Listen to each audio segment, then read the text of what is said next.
Hi everybody! Today I am going to do a flower implosion pendant.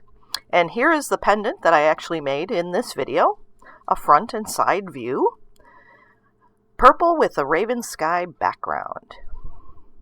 So what I want to do first is actually start with a big wad of glass on the end of a rod. And you want to make sure this glass is as clean as possible. I am trying to pick off a lot of scuzz, some bubbles here and there around the glass. This is a soft glass pendant. You can also do this in boro, but soft glass has a tendency to have lots of little bubbles and imperfections in it. I like to use Lausha Clear and on a thick rod. I think this is about a 10 millimeter rod. I think normally you might be able to get 8 to 12 would be good. So then you can hold that big mass of glass at the end. So I want to heat this up and make a Maria on the end of this rod. And so I'm going to heat it really well. Try to keep it as round as you possibly can. And then hold it downward. Let it droop. And smash it onto your marver. I'm sorry, my hand's kind of hiding it there, but you're just smashing it to make this disc at the bottom of your rod. And I'm going to flatten this one more time. You want to make sure this disc is evenly flat across. One side's not fatter than the other side. And also that it's centered on your rod. If it's not centered, your piece can come out off center. And so I am going to zoom in here, and I am going to put little dots for stamen. This is of course at the center of the flower, and I am putting them now, but if you want low profile stamen, so you don't want the stamen to like come up too far in your implosion, because the center will come up more than the outside petals. You can actually add your stamen later. You could put your petals on first, leave a space in the middle, and then throw your stamen in later after you implode your petals a little bit. I've done it both ways. And so now I'm going to put on the petals. And this is just, I believe it's like a purple encased with a darker transparent purple stringer, and I'm making like little C's, little curves for my petals. And I'm going to go around, and I think I made 5 petals going around, and none of these petals, it's really hard to tell in this video, even though I am zoomed up, but none of these petals are touching each other.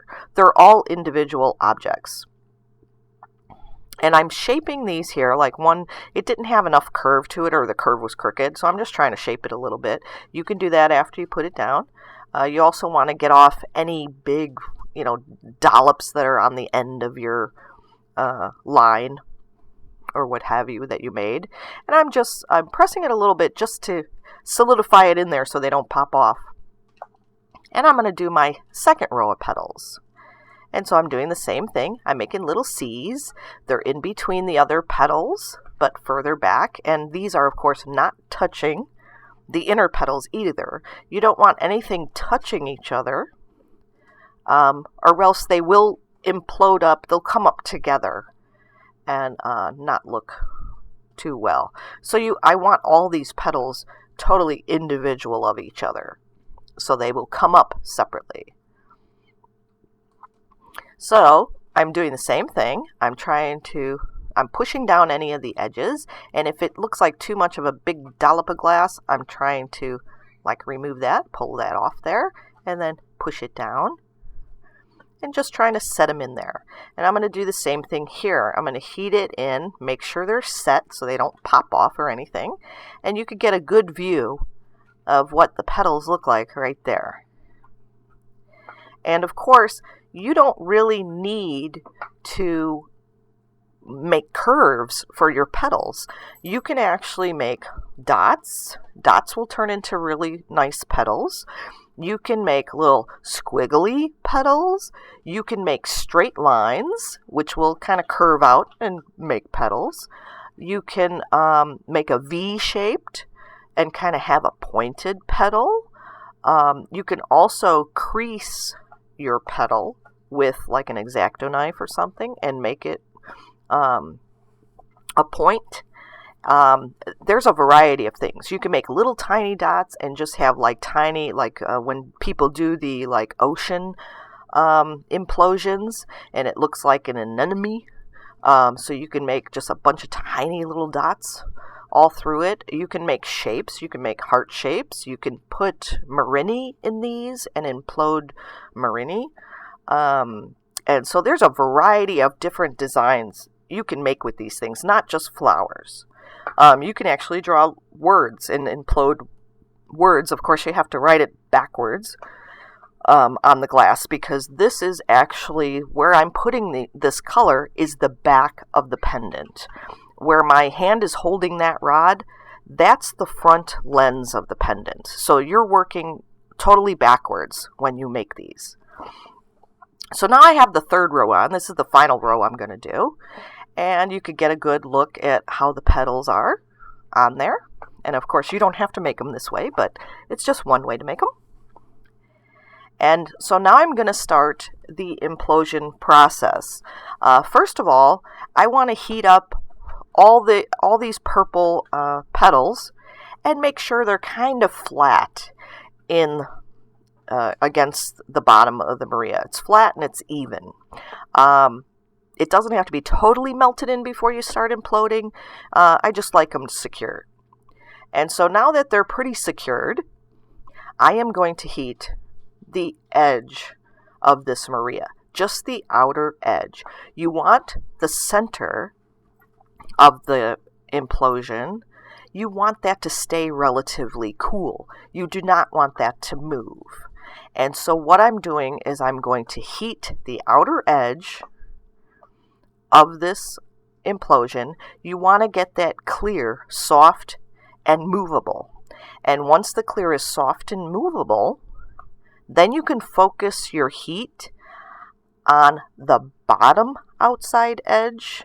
And you could kind of see it there where I'm like focusing my heat around that bottom outside edge.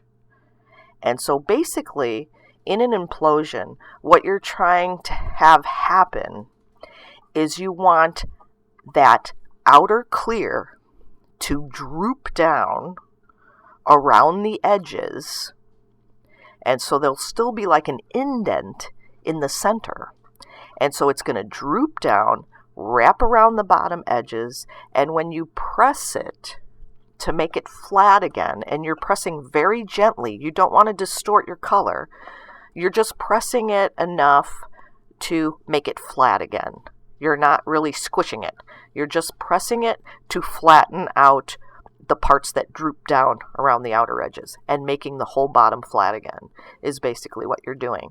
And so when you do that, the clear glass comes around the sides, droops down around towards the bottom, and when you press it, it pushes up, just like minutely pushes up that color that you put on the back. So it's going to push those petals up little by little by little. And this is a really long video, and I sped it up. So basically, you're really looking at patience when you make these. And once you get them down well, you can probably, do them a little bit quicker, because once you have the color, you can see the petals starting to come up, or the color that you put on there starting to come up. You could work a little faster, because then they're coming up. But it does take some time to create these, especially without distorting. And once you get the hang of it, it'll probably be a little faster for you to do it, and a little easier. But I really like to use the Lausha Clear, because it gives you a little more control. It's a little stiffer, gives you a little more control over the heat.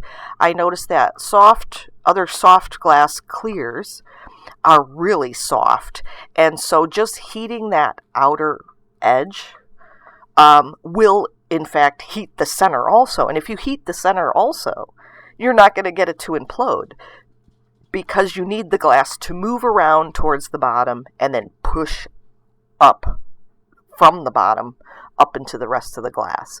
And if it's all heating at the same time, it's not going to move like that. So that's one reason why I like a stiffer clear. If you found another clear that's stiff, like Lausha, that's great too. So, but that's one reason I really like it. And so I'm just continuing this process, and as you can see, my Maria is getting a little fatter, and it's not as wide in diameter than it used to be. And this is what's supposed to happen. And so it's going to get chunkier, and it's going to get smaller in diameter as you go. And so I think pretty soon, maybe after this one melting, I am going to zoom in and you could kind of see it a little bit.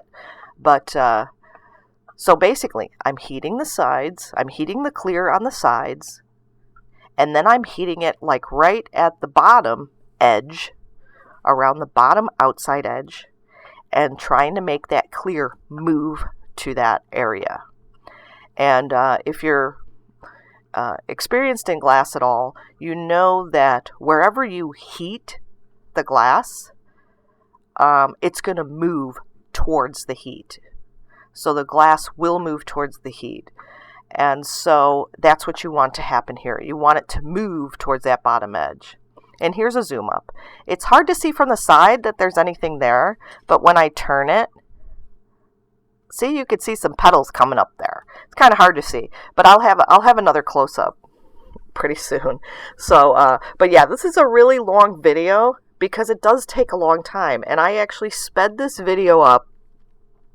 It's about 1.5 times the speed doing the implosion, just so it wouldn't be as long.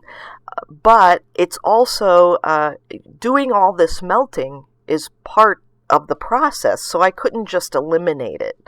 I had to leave it in because it is an important part of the process, is how you melt this to make the implosions work. So basically, now that my Maria is a little thicker, it's a little easier to melt all that clear on the side. So basically, you want to heat up that clear on the side, make sure it's movable, and then gear the heat towards the bottom edge on the side and make it move. And so it'll be a little faster the thicker it gets, because you're heating more of the clear, and so more of the clear can move and make your implosion. So does that make sense? Is that there was less on the edge when it was much thinner, and now there's more clear because it's thicker. I'm heating up more at a time. And so, but once you get used to this, it'll be pretty simple. The hardest part is actually making it come out centered. A lot of times they come out, off center, or a little crooked, and that can happen during the implosion process too. So when you notice, once these petals start coming up into your glass, you'll be able to see it from the side. And I'm not sure if the close-up is yet. I don't think so.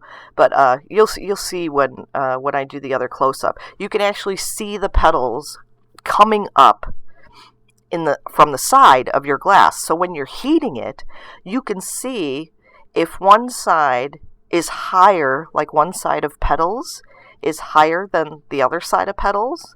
And so you can heat the lower side more so, and you can actually straighten it out again.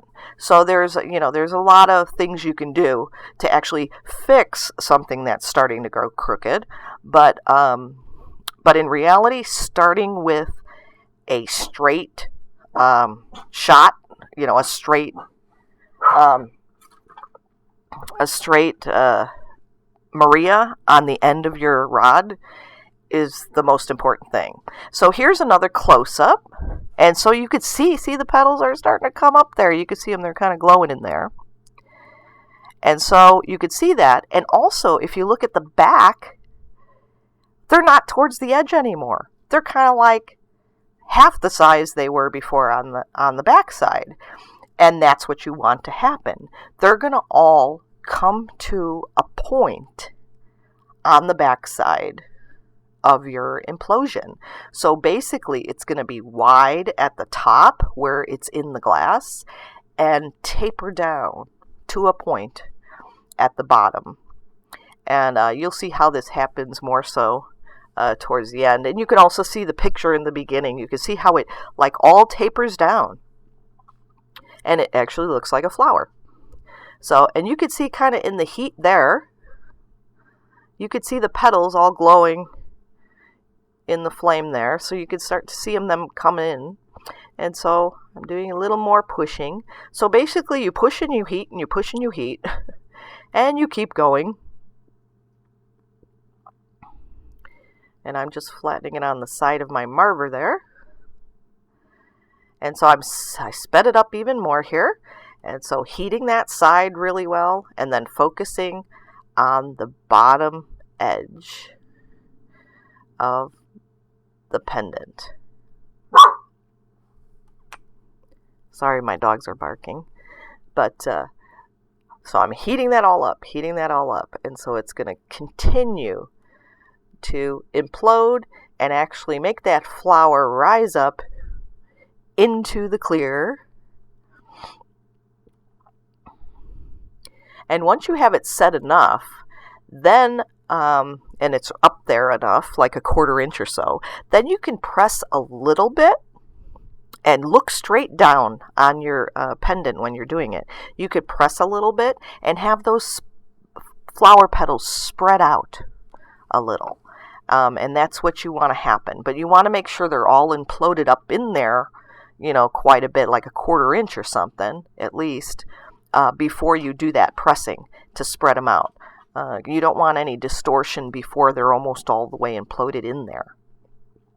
Okay, so now I'm actually heating. See, now you could see the pendant's like really thick. And it's getting almost round at the bottom. And here's another close-up. Look at this. So this is, look at how round it is at the bottom. And you could see how the color all comes down to a point there. You could see it's almost all condensing down to a point at the bottom of my pendant. And that's kind of what you want.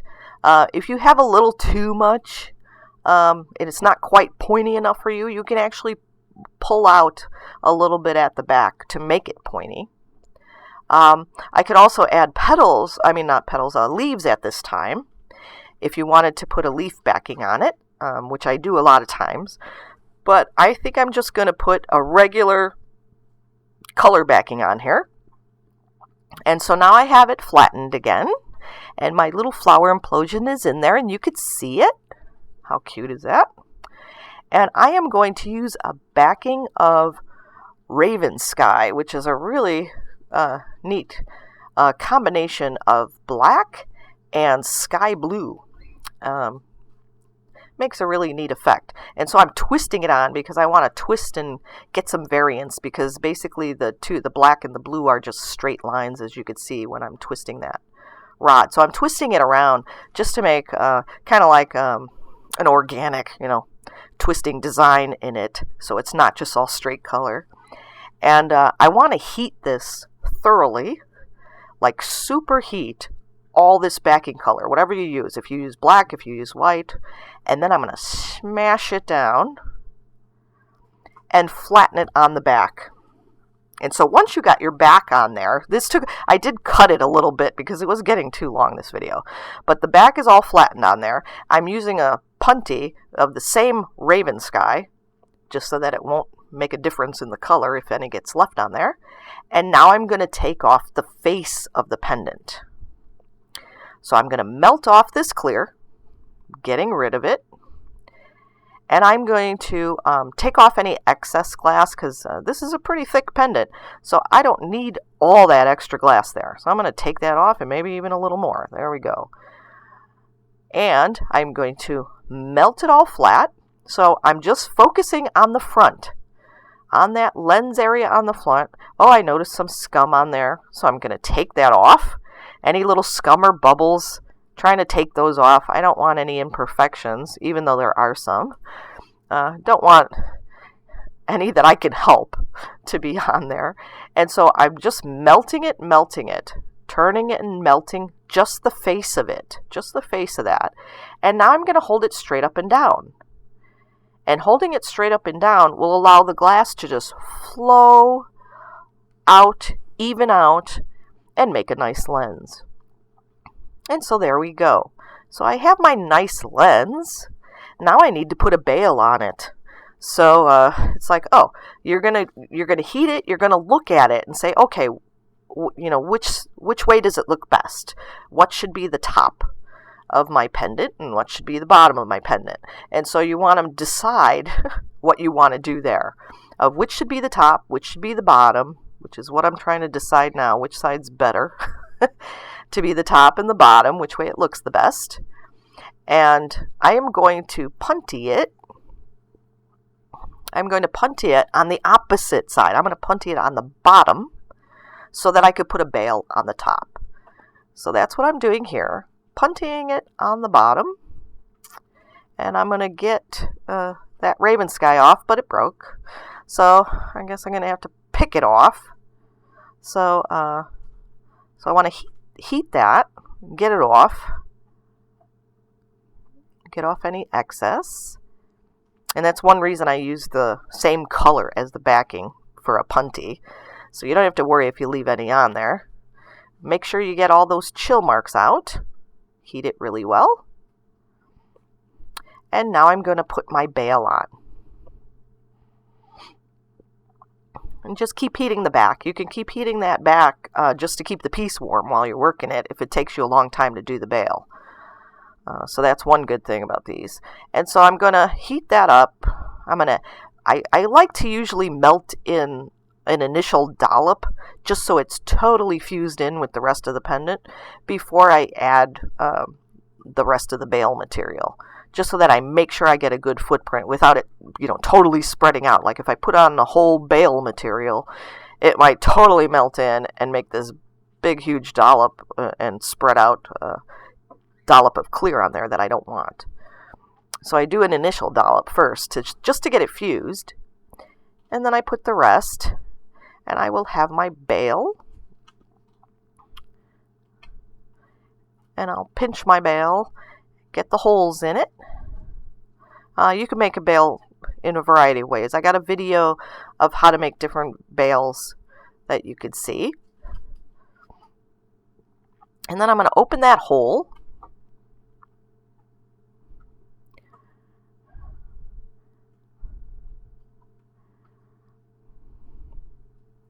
Make sure it's even.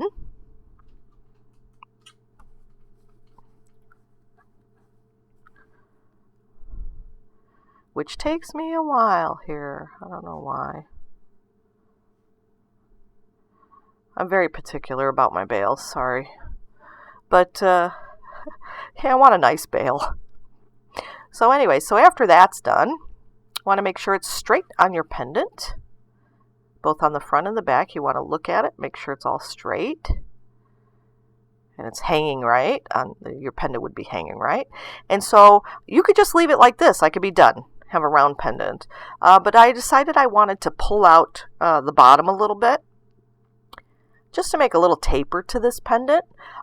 Sometimes, if you have a flower or a design that's a little bit crooked, a little bit off center, this is one way to fix that really easily, is actually pulling a little taper out at the bottom. So you want to leave the bottom to be the area that has more clear around it. And so that could be the tapered part.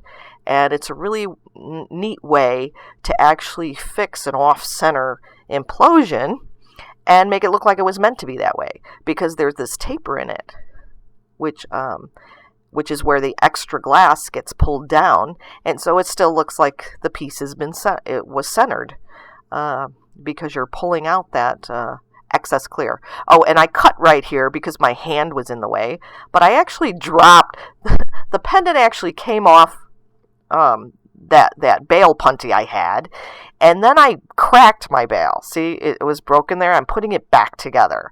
So yeah, accidents happen, cracks happen, and this is actually a fix. I was going to cut it out, but I'm like, hey, we should leave this in here because, you know, people need it. So don't panic. Like my pendant fell off. It fell onto my bench. And I didn't panic and go, oh, crap. It's like you take a tool, like take some tweezers or reheat your rod, take your time, pick that baby up again. Do it with purpose. And you can get right back on, fix it up.